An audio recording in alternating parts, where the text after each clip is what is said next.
지난주에 이어서 베드로 전서 저랑 같이 공부를 하도록 하겠습니다. 베드로 전서는 누가 썼다 그랬죠? 베드로. 네. 왜 썼다 그랬죠? 누구한테 썼어요? 소아시아에 흩어져 있는 성도들, 박해를 피해서 흩어져 있는 여러 곳에 흩어져 있는 성도들에게 그 고난을 잘 이겨갈 수 있게 힘을 주시기 위해서 쓰셨다 그랬습니다. 그 우리가 받은 그래서 구원이 뭔지 무엇을 먼저 설명을 해주셨다 그랬어요. 하나님께서 미리 예비하시고 예수 그리스도의 보배로운 피로 우리가 구원을 받았어요. 그러니 믿음에 흔들리면 안 된다. 그리고 그 구원이 얼마나 귀중하고 보배로우신 것인지를 우리가 생각을 해야 되고, 그래서 고난은 짧지만 우리가 받을 영광은 이루 말할 수 없는 것이고, 우리가 고난에 있지만 나중에 결국에는 하나님께서 우리에게 존귀와 영광과 칭찬을 주실 것이니 그 믿음을 가지고 살아갈 것을 저희에게 당부를 해주셨습니다. 그래서 저희가 아는 아주 잘 아는 말씀 해주셨었죠. 택하신 족속이고, 너희는 택하신 하나님의 택하신 족속이고, 또 왕같은 제사장이고, 거룩한 나라, 거룩한 나라이고, 하나님의 소유된 백성이다. 우리의 신분이 이런 신분이다. 그러니 그런 신분에 맞는 성도로서의 삶도 우리가 살아가야 한다라고 말씀을 해주셨습니다. 그래서 2장까지 저희가 봤었는데, 2장에서는 이제 순종하는 모습, 하나님 앞에서 성도로서 순종하는 모습을 살아야 한다고 2장에서 이제 3장까지 말씀을 해주시고 있었어요. 그래서 거기 우리 학생용 교재 보면 29쪽에 1번하고 2번까지는 3번까지 저랑 같이 했었어요. 그 다음에 오늘은 3장을 볼 거예요. 그래서 4번의 내용입니다. 4번에 뭐라고 되어 있냐면, 베드로는 누구에게 순종하래요? 아내들에게 선한 행실로 남편에게 순종하라고 명하신다. 선한 행실로 남편에게 순종하라. 이 말은 다른 성경에도 많이 나와요. 그렇죠? 네, 바울이 했던 이야기에서도 나왔었던 말씀인데, 3장 1절 같이 읽겠습니다. 베드로전서 3장 1절 시작. 아내들아, 이와 같이 자기 남편에게 순종하라. 이는 혹 말씀을 순종하지 않는 자라도 말로 말미암지 않고 그 아내의 행실로 말미암아 구원을 받게 하려 함이니. 믿지 않는 남편들과 같이 사는 아내들에게 믿지 않는 남편이 구원을 받을 수가 있다는 거예요. 그것은 무엇이냐면 그 아내의 행실로 말미암아서, 그 아내가 하는 말이 아니라 그 아내가 하나님을 믿는 백성으로서 어떻게 행동을 하는지에 따라서 남편이 구원받을 수 있다. 그러니 남편에게 사랑으로, 온유함으로, 겸손함으로 대해라라고 말씀을 해주고 있습니다. 교회 어떤 모임에서, 거기 이제 교회 다니지 않는 분들의 모임이었어요. 그래서 거기서 어떻게 하다가 교회에 대한 이야기가 막 나온 거예요. 그러면서 교회에 대해서도 욕하고 교회 다니는 사람들에게 대해서도 막 이제 욕을 하는 그런 어떤 토론의 장이 된 거예요. 근데 거기에 계셨던 어떤 남편 한 분이 아니야, 우리 아내가 다니는 교회는 그런 교회가 아니야, 그렇게 딱 얘기를 하시더래요. 그러니까 자기는 교회를 다니지 않지만 우리 아내가 다니는 교회는 그렇게 사람들이 욕하는 그런 교회가 아니야, 그리고 우리 아내도 그런 사람이 아니야 라고 딱 얘기를 해주시더래요. 그래서 이분이 교회는 아직은 안 나오시지만 곧 구원을 받으시겠구나, 그렇죠? 아내의 그 기도와 사랑과 헌신으로 나오실 수 있겠다, 그런 말을 들었습니다. 그리고 제가 그전에도 사역할 때 보시면 어린 아이를 데리고 교회 오시는 어머님이 계셨어요. 그러니까 엄마가 아이들을 막 데리고 짐, 기저귀 가방 들고 막 이렇게 오시니까 힘들잖아요. 그럼 그 남편이 교회 앞까지 데려다 주시는 거예요. 교회 정문까지 딱 데려다 주세요. 그리고는 본인은 쉰 가셔요. 차 태워주시고 예배 끝나고 아이들이랑 엄마가 예배 다 드리고 나오면 또 데리러 오셔요. 그거를 계속 하신 거예요. 결국 어떻게 됐을까요? 그럼요. 같이 교회 다니게 됐어요. 아내도 그리고 그 아이들이 고사리 같은 손으로 하나님 우리 아빠 교회 다니게 해주세요. 제가 아빠 있을 때 그 기도 꼭 해. 밥 먹고 이러면서 아빠 우리 아빠 교회 다니게 해주세요. 꼭 기도해. 뭐 이렇게 했거든요.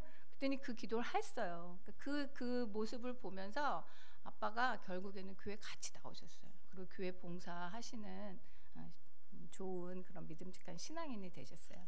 그러니까 믿는 아내분들은 교회를 데려다 주시는 믿지 않는 남편분이 계시다면 고마워하셔야 돼요.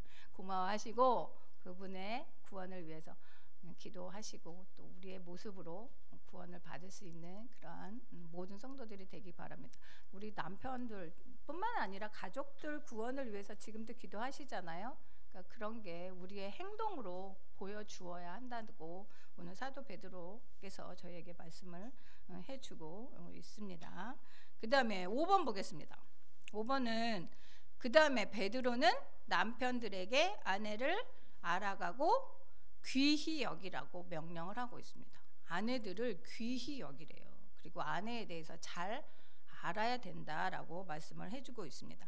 3장 7절 우리 여기 계신 남성분들만 읽겠습니다. 자, 남성분들 시작.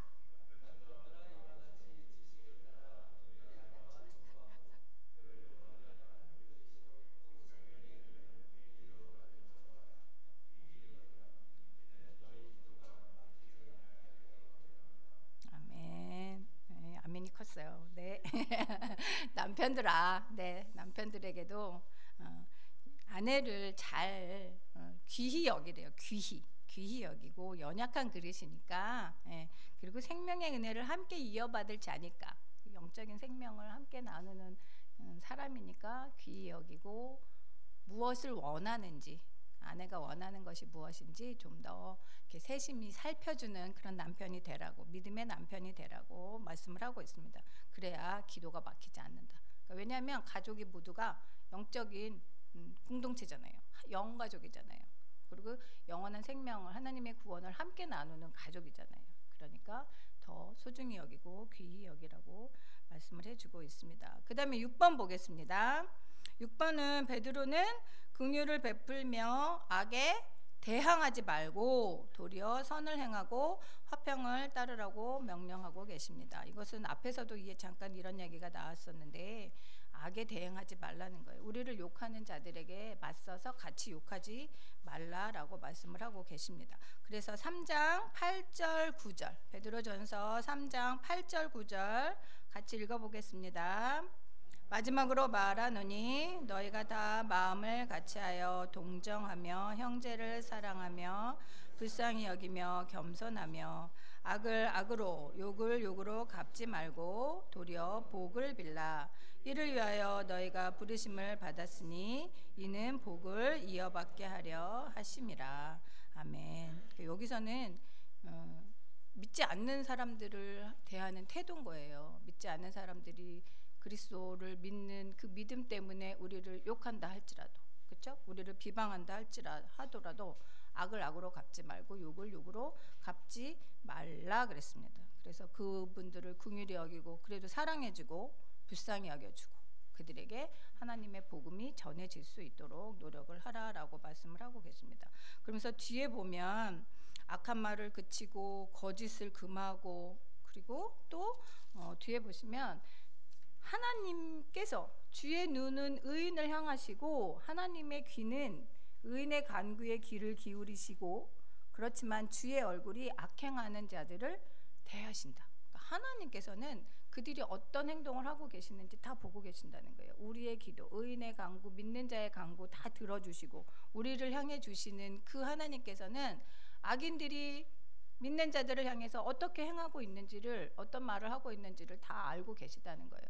그러니까 그들에 대해서 너희가 갚지 말라는 거예요. 그들을 대항하지 말라 그랬습니다. 그리고 선을 행하고 화평을 구하는 자들이 되라라고 말씀을 해주고 계십니다. 그러니까 베드로 사도는 이런 말씀들을 오늘 베드로 전서에서 계속해서 이야기를 해주고 계세요. 앞장에서도 그런 얘기를 하셨지만 하나님의 백성이기 때문에 믿지 않는 자들에게 선으로 행하고 화평으로 대라고 말씀을 계속 해주고 있습니다.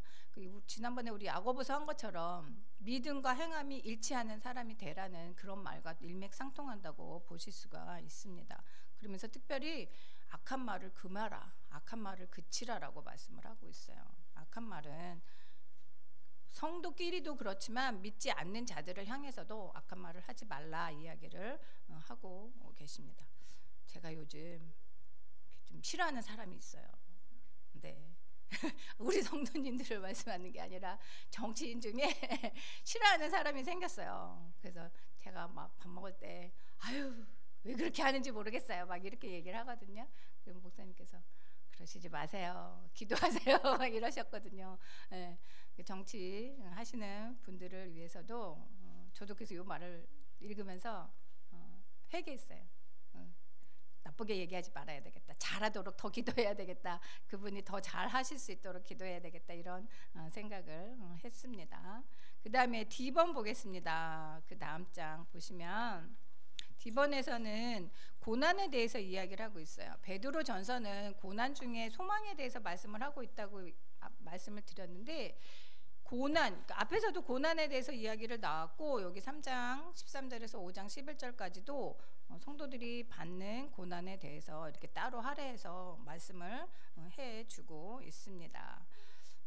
여기에서 말하는 고난은 그냥 아무 의미 없이 받는 그런 고난이 아니에요. 성도들이 받는 고난이나 시련은 그냥 불필요해서 의미 없이 받는 것이 아니라 하나님 나라의 의를 이루기 위해서 당하는 그런 고난이었던 거예요. 그 당시 박해가 심했으니까 하나님 나라를 위하여 그리고 하나님 나라의 복음을 위하여 받는 그러한 고난이었단 말이에요. 그 고난은 하나님께서 주실 그 장래의 영광과는 비교할 수도 없는 것이라고 말씀을 하시고 계시거든요. 그러니까 장래의 영광을 받는 비밀스러운 것이기 때문에 그렇기 때문에 그걸 알게 되면 고난을 충분히 이기고 남는다. 그래서 그 고난의 의미를 잘 알아야 된다고 말씀을 해주시고 있습니다. 그래서 여기 베드로 전서에는 고난과 관련된 말씀이 굉장히 많이 나와요. 그걸 보시면서 1번 보겠습니다. 1번 베드로는 선을 행함으로 고난받는 자들을 위로하며 선한 양심을 지키라고 권면하고 계십니다. 앞에서도 말했죠. 악을 악으로 갚지 말고 선을 행하고 화평을 구하라. 여기서도 마찬가지로 말씀을 해주시고 계세요. 자, 3장 16절 17절 읽겠습니다. 베드로전서 3장 16절 17절 선한 양심을 가지라. 이는 그리스도 안에 있는 너희의 선행을 욕하는 자들로 그 비방하는 일에 부끄러움을 당하게 하려 함이라. 선을 행함으로 고난받는 것이 하나님의 뜻일진데 악을 행함으로 고난받는 것보다 나으니라. 아멘. 선한 양심을 가지고 선을 계속해라 말씀을 하고 있습니다. 우리의 그 선행으로 말미암아서 우리를 비방하는 자들이 오히려 부끄러워하게 그렇게 계속해서 하나님의 백성된 자로서 선을 행하고 선한 양심을 가지고 살아가라고 말씀을 하고 있습니다. 그래서 선을 행하다가 고난을 당하면 보통의 그냥 일반의 사람들은 내가 욕을 받거나 고난을 받으면 굉장히 두려워해요. 그리고 무서워하고 떨고 이런다는 거죠. 그런데 여기 사도 베드로께서는 오늘 우리에게 그런 일들이 있거든 겁내지 말고 두려워하지 말라고 담대함을 가지고 있으라고 얘기를 해주고 계셔요. 왜냐하면 하나님께서 지켜보고 계시기 때문에 하나님께서 우리를 지켜주실 것이기 때문에 너무 두려워하지 말라라고 말씀을 하고 계십니다. 왜냐하면 그 고난은 그리스도의 영광에 함께 참여하는 것이기 때문에 내가 지금은 고난을 받지만 그것이 그리스도의 영광에 참여하는 것이다. 그래서 현재의 고난을 이겨갈 수 있다 말씀을 하고 계십니다. 그 다음에 2번 베드로는 신자들에게 이 땅에서 진정한 삶을 살라고 권하고 있습니다. 베드로전서 4장 이제 2로 넘어가면 이 땅에서 성도들이 어떤 삶을 살아야 하는지 말씀을 해주고 있습니다. 4장 2절 보겠습니다. 4장 2절 말씀. 그 후로는 다시 사람의 정욕을 따르지 않고 하나님의 뜻을 따라 육체의 남은 때를 살게 하려 함이라. 그러니까 여기는 그 후로는 예수 그리스도께서 고난을 받으시고 부활하시고 우리에게 산소망을 주셨듯이 지금 우리도 고난을 받고 있다. 그러나 우리가 구원받은 자로서 사람의 정욕을 따르지 않고 하나님을 뜻을 따라 살아야 한다는 것입니다. 그래서 우리의 육체의 남은 때를 사는 것이래요. 우리의 육체의 남은 때는 이제는 하나님의 뜻을 따라 사는 사람이라는 거예요. 그러니까 성도로서의 삶이 어떤 것인지를 알려주고 계십니다. 성도는 우리의 육체와 세상에 대해서는 이미 죽은 자고, 죄에 대해서도 이미 죽은 자고, 그렇지만 하나님과 의에 대해서는 살아있는 자예요. 로마서에도 말씀하신 것처럼 하나님과 의에 대해서는 사는 사람들이에요. 그러니까 우리의 남은 생애는 하나님의 뜻을 추구하고 행하는데 바쳐야 한다라는 걸 베드로 사도가 우리에게 말씀을 해주고 있습니다. 그러니까 성도들은 고난도 기꺼이 받지만, 그렇죠? 그 고난을 받을 때에 우리의 죄된 모습은 버려야 되고, 그리고 하나님의 뜻을 따라 살아야 한다는 것이에요. 그래서 왜 그렇게 해야 되냐면 3절에 보면 이미 우리가 그렇게 지은 죄들은 지나간 대로 족하다는 거예요. 이미 지나갔어요. 죄된 모습이 예수 그리스도로 인해서 새로워졌어요. 그러니까 그 모습은 이미 족하다는 거예요. 지나간 대로 족하다. 그러니까 더 이상 죄된 모습으로 살지 말아라.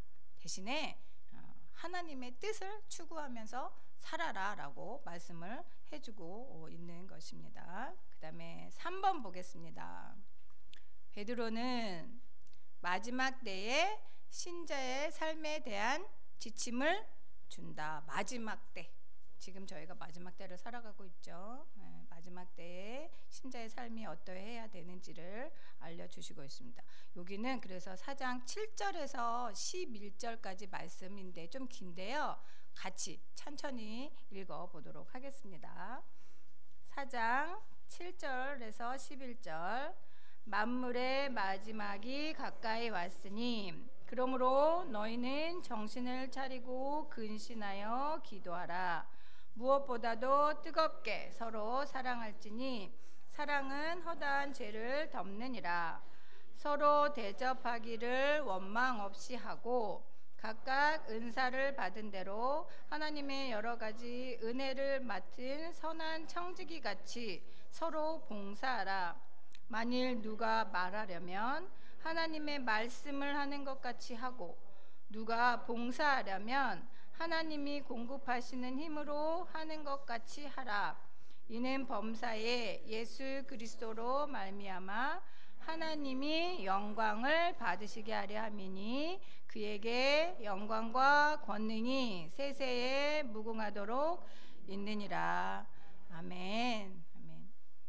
앞에서 이제 4장 6절까지는 믿지 않는 성도들을 향해서 우리를 박해하는, 믿는 자들을 박해하는 사람들에 대해서 어떤 모습으로 살아가야 하는지, 그들에게 어떻게 대해야 하는지를 알려주셨다면, 오늘 여기 7절에서 11절은 성도 간에 어떠한 모습으로 살아야 하는지를 알려주시는 거예요.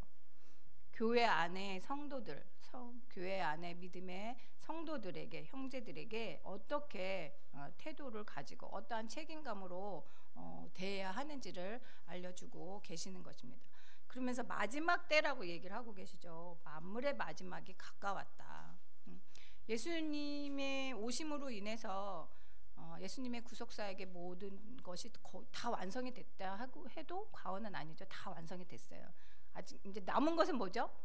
예수 그리스도의 재림이에요. 재림. 그러니까 재림 때까지, 그 마지막 때까지 얼마 남지 않았다는 거예요. 네. 다 완성이 되는 그 날이 아직 오지는 않았지만 금방 올 거다. 매우 가까이 있다. 그러니까 마지막에 가까웠으니까 정신 차리고 근신하여서 기도하라. 그리고 무엇보다 뜨겁게 사랑하라. 네, 앞에서도 얘기했었어요. 서로 사랑하라. 뜨겁게 서로 사랑하라. 성도들끼리 서로 많이 사랑해줘라. 그리고 원망 없이 대접해주고, 그리고 내가 받은 은사를 선한 청지기 같이 사용해서 봉사하되 하나님이 주시는 그 힘으로 하는 것 같이 해라. 내 힘으로 하는 것 같이 하지 말고, 내가 말을 할 때도 하나님의 말씀을 하는 것 같이 하고, 내가 봉사할 때도 하나님의 주시는 그 힘으로 하는 것 같이 해라. 근데 그렇게 하는 목적이 뭐냐면 하나님께 영광을 돌리기 위함이라는 거예요. 내가 봉사하고 내가 섬기고 내가 사랑하고, 그렇죠? 내가 대접하고, 다 모든 것들이 나를 드러내기 위한 것이 아니라 하나님께 영광 돌리기 위해서 하라는 거예요. 그러니까 그 모습이 교회의 모습이라는 거예요. 그 모습이 성도 간의 모습이라는 거예요. 그것을 저에게 다시 한번 알려주고 있는 것입니다. 여기서 원망 없이 대접하라 이렇게 얘기를 했잖아요. 여기 대접한다는 것은 그 당시는 사도 베드로 당시는 이제 순회 다니면서 여기저기 다니면서 복음을 전하는 사역자들도 많이 있었어요. 그리고 박해를 피해서 숨어 다니는 그런 성도들도 있었단 말이에요. 그럼 그들이 갈 곳이 없어요. 거처할 곳이 없어요. 그럴 때 그들을 환대해 주라는 거예요. 그들을 기꺼이 환대해 주고 그들이 편히 있고 지내다가 떠날 수 있도록 그들에게 충분한 것들을 공급해 주라고 이야기를 해주시고 계는 거예요. 그게 사실은 어려운 일이거든요. 누군가를 우리 집으로 오시게 하고 며칠 동안 숙식을 제공하고 그들에게 부족함 없이 대접하고 하는 것. 본인 삶도 힘들지만 그렇게 해주래요. 환대해 주래요. 대접해 주래요. 왜냐하면 형제니까. 그리스도 안에 형제니까. 이 말씀은 지금 살아가는 저희에게도 마찬가지잖아요. 그렇죠? 서로에게 감사하는 마음으로, 섬기는 마음으로 대접해주고 섬기고 봉사하는 이 모든 것들이 다 하나님의 영광을 위한 것이라는 것. 그래서 그 모든 것들이 하나님이 공급해 주시는 그 힘으로 우리가 하는 것이다 라고 말씀을 해주고 있는 것입니다. 그래서 여기 7장에서 요 11절의 말씀은 그냥 우리가 죄를 안 짓는 거, 내가 하지 않아야지, 여기 하지 말라는 것들, 부정하는 것, 거짓말하는 것, 낙한 말하는 것, 그냥 하지 않는 것 말고, 우리 목사님 그전에도 설교 때도 여러 번 말씀하셨지만 하지 않는 게 아니고 적극적으로 하나님의 뜻을 실천하라는 거예요. 적극적으로 하라는 거예요. 적극적이고 능동적으로 내가 섬기라는 거예요. 하나님의 사랑을 표현해 주라는 거예요. 그런 모습이 성도의 모습이다라고 알려주고 계십니다. 그 다음에 4번 보겠습니다. 4번, 베드로는 그리스도인이 받는 고난으로 하나님께 영광을 돌리라. 고난도 하나님께 영광을 돌리는 것이라고 저에게 알려주고 계십니다. 4장 12절, 13절, 16절 4장 12절, 13절, 16절 읽어보도록 하겠습니다. 사랑하는 자들아, 너희를 연단하려고 오는 불시험을 이상한 일 당하는 것 같이 이상히 여기지 말고 오직 너희가 그리스도의 고난에 참여하는 것으로 즐거워하라. 이는 그의 영광을 나타내실 때에 너희로 즐거워하고 기뻐하게 하려 함이라. 16절, 만일 그리스도인으로 고난을 받으면 부끄러워하지 말고 도리어 그 이름으로 하나님께 영광을 돌리라. 당시에 박해가 심했잖아요. 성도들이 단지 그리스도인이라는 그 이유만으로 욕을 당하고 수치를 당하고 모욕을 당하고 조롱을 당하고, 근데 그러한 모든 고난을 그리스도를 위해서 그리스도와 함께 당하는 것이기 때문에 부끄러워하지 말라는 거예요. 그리고 그런 불시험이 오면 이상하게 여기지 말라는 거예요. 그것이 그냥 자연스러운 일이라는 거예요. 시험을 그냥 내가 왜 이런 일을 당해야지 놀라지 말라는 거예요. 그리고 그 고난에 참여하는 것 그 자체로 기뻐하고 즐거워할 수 있어야 한다는 거예요. 왜냐하면 예수님이 다시 오실 때 우리로 그 예수 그리스도의 영광에 참여하게 하실 것이니까 그때 너희로 즐거워하고 기뻐하게 해주신다는 거예요. 우리로 그 하나님의 영광스러운 자리에 참여하게 해주실 것이니까 고난당하는 것에 대해서 부끄러워하거나 두려워하거나 하지 말라고 말씀을 해주고 있습니다. 때로 고난은 힘들죠. 우리 모두가 이제 고난을 겪지만 고난을 좋아하는 사람은 아무도 없어요. 그러나 뜻하지 않은 고난이 우리에게 올지라도 우리는 그 고난을 이겨나갈 수가 있다는 거예요. 그러면서 그 고난은 우리를 더 성숙하게 만들어 주시니까, 우리의 믿음이 한 단계 더 성숙해질 수 있도록 도와주시는 것이기 때문에 기쁘고 감사하게 이겨갈 수 있어야 한다고 말씀을 하고 있습니다. 사실 시련이 오고 고난이 오는데 하나님 감사합니다 이렇게 금방 답이 이렇게 안 나와요. 하나님 감사합니다 이렇게 안 나와요. 네. 그러나 그것을 찬찬히 곱씹어 보면 하나님이 더 좋은 것으로 우리에게 주시려고, 그렇죠? 이 고난을 이겨가면 하나님께서는 그 고난을 통해서 우리에게 믿음이 성장하게 하시고 우리를 더 이렇게 단단하게 하시고 우리를 더 하나님의 백성답게 튼튼하게 자라갈 수 있도록 해주시는 그런 부분이구나라는 걸 깨닫게 되잖아요. 그러니까 고난과 시련이 있을지라도 우리가 이겨갈 수 있다고 말씀을 하고 있습니다. 하나님께서, 그렇지만 하나님께서 우리를 보호해 주신다는 거예요. 고난이 있고 어려운 상황이지만 우리가 하나님께 의탁하면, 하나님께 맡기면 하나님께서는 우리의 그 고난 가운데서도 삶을 지키시고 보호해 주신다고 약속을 해 주시고 계십니다. 그 다음에 5번은 이제는 5장에 대한 말씀인데요.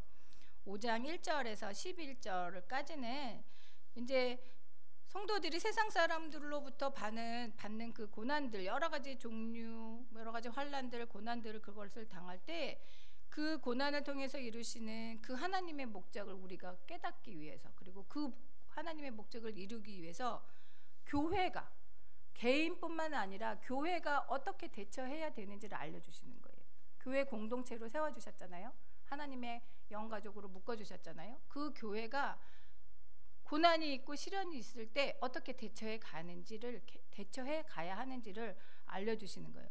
베드로가, 지금 사도 베드로가 자기도 고난을 받지만 앞으로 박해가 더 심해질 것이고 고난이 더 심해질 것이다. 그래서 이 편지를 써주셨다 그랬잖아요. 그러니까 교회 공동체에게 어떠한 모습으로 그 시련들을 대처해 나가야 하는지를 지금 5장에서는 알려주고 계시는 것입니다. 그래서 5번에 보면 베드로는 장로들에게 하나님의 양무리를 치되 본이 되며 겸손하라고 명하고 계십니다. 그러니까 먼저는 장로들에게, 여기서 장로는 목회자들을 의미해요. 그러니까 목회자, 그리고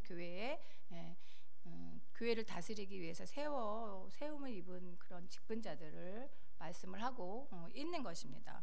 그래서 5장 2절 3절 한번 같이 읽어보도록 하겠습니다. 5장 2절 3절.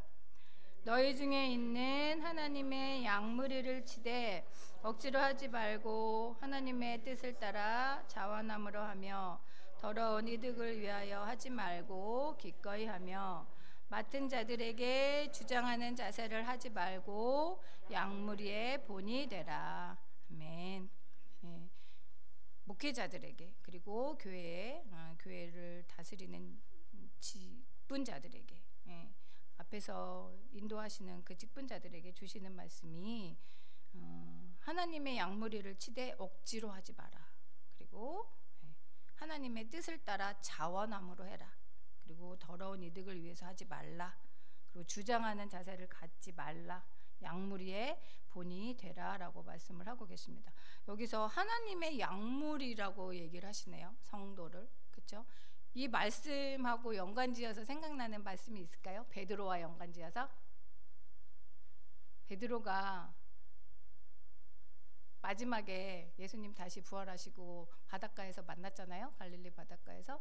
그래서 저기 멀리서 고기 잡다가 멀리서 본 예수님이신 줄 알고 따라갔단 말이죠. 그래서 예수님이 조반을 준비해 주시고 주면서 베드로에게 먹으라고 주면서 물어보셨어요. 그렇죠? 물어보신 말씀이 무엇이었냐면 너가 나를 사랑하느냐. 제가 사랑하는 줄 아십니다. 그러면서 나중에 예수님께서 나의 양을 치라. 나의 양을 치라. 그런 말씀인 거예요. 예수님께서 베드로에게 주신 그 말씀, 너의 양을 치라고, 양을 보살피라고. 그러니까 여기서도 지금 하나님의 양머리를 치라 이 말씀은 지금 사도 베드로는 조금 있으면 죽게 돼요. 자기가 죽음이 이제 임박한 것을 알고 있거든요. 그러니까 자기 말고 이제 베드로는 죽고 없잖아요. 이 땅에 없을 때를 대비해서 베드로 이후에 교회를 다스리는 사람들, 교회를 목회하는 분들에게 당부하는 거예요. 예수님께서 나에게 양을 치라고 말씀하신 그 말씀대로 양을 치라. 양무리를 치라는 거예요. 하나님의 백성들을 돌보고 도와주라는 거예요. 성장할 수 있도록. 그리고 고난이 있을 때 이겨갈 수 있도록 도와주라는 거예요. 울타리가 돼주라는 거예요. 그래서 억지로 하지 말고, 하나님의 뜻을 따라하고, 이득을 위해서 하지 말고, 주장하는 자세를 하지 말고, 그런 모습으로 성도들을 대하는 목자들이 되라고 말씀을 하고 계십니다. 그래서 목자장이 나중에 나타나셔서 영광의 관을 주실 것이다 라고 당부를 하고 계십니다. 그 다음에 6번 보겠습니다. 6번은 그 다음에 베드로는 모든 성도의 믿음을 굳건하게 하기 위한 지침을 준다. 앞에서는 장로들에게 지침을 주셨잖아요. 그 다음에 이번에는 모든 성도들에게 주시는 말씀이에요. 5장 5절에서 11절 5장 5절에서 11절 말씀 다 같이 천천히 읽어보도록 하겠습니다. 젊은 자들아, 이와 같이 장로들에게 순종하고 다 서로 겸손으로 허리를 동이라. 하나님은 교만한 자를 대적하시되 겸손한 자들에게는 은혜를 주시느니라. 그러므로 하나님의 능하신 손 아래에서 겸손하라. 때가 되면 너희를 높이시리라. 너희 염려를 다 주께 맡기라. 이는 그가 너희를 돌보심이라. 근신하라, 깨어라. 너희 대적 마귀가 우는 사자같이 두루다니며 삼킬 자를 찾나니 너희는 믿음을 굳건하게 하여 그를 대적하라. 이는 세상에 있는 너희 형제들도 동일한 고난을 당하는 줄을 알미라. 모든 은혜의 하나님 곧 그리스도 안에서 너희를 부르사 자기의 영원한 영광에 들어가게 하신 이가 잠깐 고난을 당한 너희를 친히 온전하게 하시며 굳건하게 하시며 강하게 하시며 털을 견고하게 하시리라. 권능이 세세 무궁하도록 그에게 있을지어다. 아멘. 앞에 장로들에게 말씀을 해주시고 이번에는 젊은 자들아 이렇게 말씀을 하시면서 어떤 모습으로 성도의 모습으로 살아가야 하는지 알려주고 계십니다. 그러니까 모든 성도들을 다 얘기하는 거예요. 교회 공동체의 모든 성도들에게 뭐라고 먼저 얘기를 해주셨냐면 5절에 보면 겸손하라. 그리고 겸손으로 허리를 동이라. 교만한 자를 대적하시지만 겸손한 자에게는 은혜를 주신다 이렇게 얘기를 해주시고 계셔요. 겸손으로 허리를 동이라. 우리 앞에서도 믿음으로 허리를 동이라고 이렇게 태세 전투 태세 하라고 1장에서 우리 한번 했었어요. 근데 여기서도 겸손으로 허리를 동이래요. 여기서 겸손으로 허리를 동이라 할 때 떠오르는 장면이 뭐냐면 예수님께서 최후의 만찬 마지막 유월절 만찬 하실 때 잡히시기 바로 전에 제자들을 모아놓고 만찬을 하실 때 하신 일이 있었어요. 무엇이었을까요? 제자들의 발을 씻겨주셨죠. 근데 그냥 씻어주신 게 아니에요. 예수님이 입으셨던 겉옷을 벗으시고 수건으로 허리를 동이시고 그리고 무릎을 꿇으시고 제자들의 발을 씻어주셨단 말이에요. 허리를 그렇게 예수님이 겸손으로 제자들의 발을 씻기 위해서 수건으로 허리를 동이신 것처럼 우리도 성도들도 그렇게 겸손으로 허리를 동이래요. 겸손으로 허리를 동이고 서로 서로를 위해 주라는 거예요. 여기서 겸손하라는 거 하나님을 우선으로 모시는 거 그리고 다른 사람들을 우선으로 하는 거예요. 이렇게 겸손으로 허리를 동이고 성도의 모습으로 살아가면 하나님께서 그 사람들에게는 은혜를 주시고 때가 되면 높여 주신다라고 말씀을 하고 계십니다. 그 다음에 7절 보면 염려를 다 주께 맡기라. 그죠?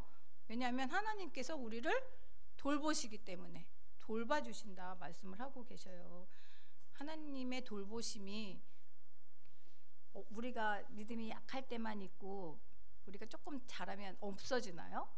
아니죠. 우리가 믿음을 시작할 때부터 우리의 믿음이 완성될 때까지 하나님 나라에 갈 때까지 하나님의 돌보심이 계속 이루어져요. 우리의 구원을 시작하신 분이 하나님이시고 우리의 구원을 완성하시는 분이 하나님이세요. 그 은혜가 끝까지 계속된단 말이에요. 돌보시다는 의미가 그거예요. 구원을 시작하신 분이 구원을 완성하신다는 거예요. 그 하나님의 돌보심이 계속하고 있기 때문에 우리의 염려를 하나님께 맡길 수 있다는 거예요. 하나님 앞에 우리의 모든 염려를 네가 다 짊어지지 마라, 하나님께 맡겨라 라고 말씀을 해주고 계십니다. 그 다음에 8절 보면 근신하고 깨어 있으래요. 왜? 악한 마귀가 우는 사자처럼 우리를 삼키려고 찾아다닌대요. 사자가 어흥하고 달려들잖아요. 입을 크게 벌리고 먹이를 잡으려고 입을 벌리고 오는 것처럼 사탄이 지금, 마귀가 지금 우리를 찾으려고 그렇게 다닌다는 거예요. 그러니까 근신하고 깨어 있어라. 영적으로 깨어 있어야 된다. 마귀가 우리를 삼키려고 찾아다니기 때문에 믿음을 굳건히 해라 라고 말씀을 해주시고, 그 다음에 10절에도 보시면 은혜의 하나님께서 영원한 영광에 너희를 들어가게 하신다. 그리고 잠깐 너희가 고난을 당하지만 하나님께서 온전하게 하시고 굳건하게 하시고 강하게 하시고 털을 견고하게 해주신다라고 말씀을 하고 계세요. 불같은 시험을 우리가 당할지라도 하나님께서 교회를 보호해 주신다는 거예요. 아까 말씀하신 것처럼 구원을 시작하셨으니까 구원의 완성까지 하나님께서 꽉 잡고 계시다는 거예요. 그 가운데 고난은 잠깐이라는 거예요. 시련은 잠깐이라는 거예요. 그때 흔들리지 말라라고 말씀을 하고 계십니다. 하나님께서는 우리의 구원을 결코 포기하지 않는 분이세요. 결코 우리를 내버려 두시지 않는 분이세요. 끝까지 우리를 끌고 가시는 분이세요. 그거를 기억을 하라고 저희에게 말씀을 해주고 있는 것입니다. 그러면서 결론은 이제 끝인사 12절에서 14절까지는 이제 사도 베드로가 편지를 받는 자들에게 마지막 인사를 하고 있습니다. 그래서 실루아노라는 사람에게 내가 편지를 대필하게 했다. 그리고 내가 여태까지 말한 이 모든 권면들이 하나님의 참된 은혜이다. 참된 하나님의 은혜로 우리가 구원을 받았고 우리가 지금 고난도 당하지만 그러나 영광스러운 소망을 갖고 있다. 흔들리지 말아라 말씀을 해주고 있습니다. 그러면서 13절에 보면 바벨론에 있는 교회가 너희에게 문안한다 이렇게 말하고 있어요. 그러니까 여기서 바벨론은 실제 바벨론이 아니고 로마를 얘기하는 거예요. 당시 이제 박해가 있으니까 로마라는 말을 쓸 수가 없어서 바벨론이라는 말로 대신해서 쓴 거예요. 그래서 로마에 있는 교회에 성도들이 문안한다라고 말씀을 해주고 있습니다. 그러면서 마지막으로 그리스도 안에 있는 너희 모든 이에게 평강이 있을지어다.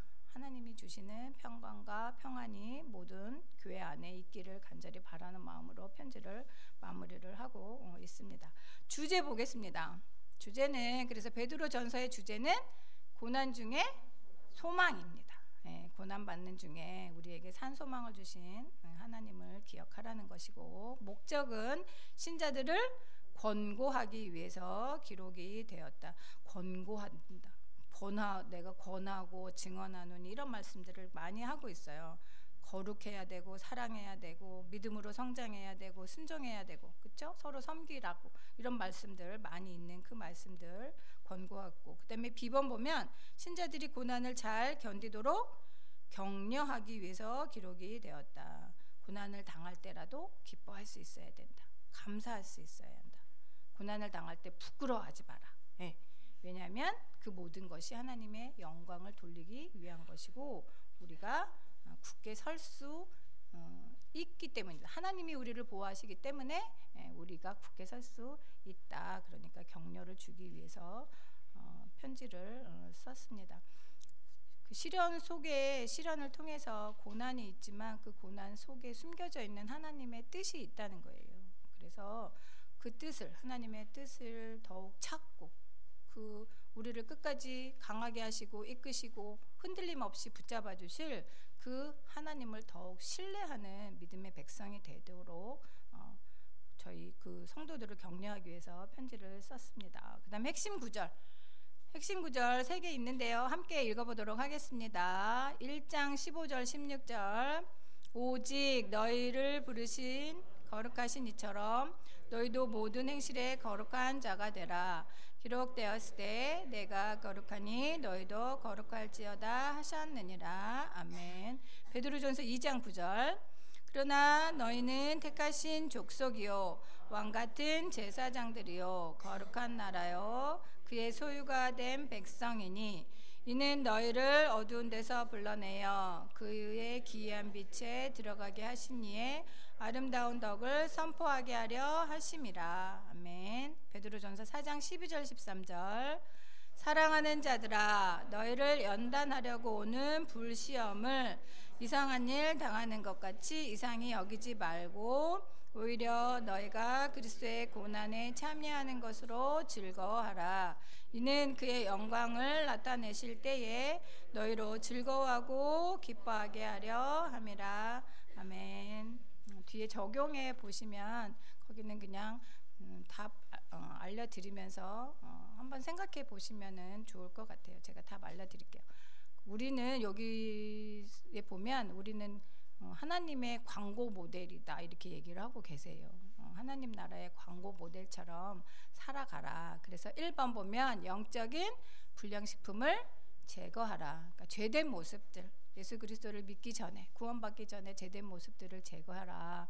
2번은 건강식품을 꾸준히 취하라. 건강식품, 여기서 말씀하시는 건강식품이 바로 하나님의 말씀이에요. 네, 하나님의 말씀을 계속해서 읽고 그 안에서 자라가야 한다. 그 다음에 2번에 A번 보면 건전한 가르침을 받아야 한다.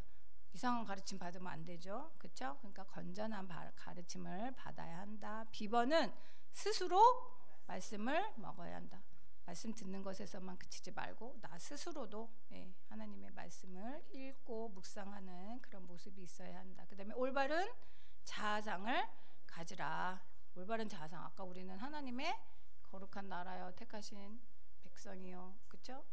망같은 제사장, 내가 어떤 신분의 사람인지를 기억을 하고 이 세상을 살아가라, 교회 안에서 살아가라 라는 그런 말씀입니다. 오늘 배운 말씀 가지고 지난주랑 했는데요, 베드로 전서를 통해서 사도 베드로가 우리에게 주시는 귀한 말씀들 묵상을 하시면서 함께 기도하시기를 바랍니다. 그래서 기도 제목 2가지 드릴게요. 고난 가운데 있지만 우리가 세상을 향하여서, 성도이니까 세상을 향하여서 그래도 선을 행하고 화평을 따르는 자들이 되게 해주십시오. 그리고 근신해서 깨어 믿음을 더욱 굳건하게 지켜가서 마귀를 대적하는 자가 되게 해주십시오라고 기도했으면 좋겠고요. 그 다음에 2번째는 교회 공동체로 부르셨으니 서로 더 뜨겁게 사랑하고 서로 겸손하고 모든 일을 하나님 영광을 위해서 하는 저희가 되게 해주십시오라고 함께 기도하시겠습니다.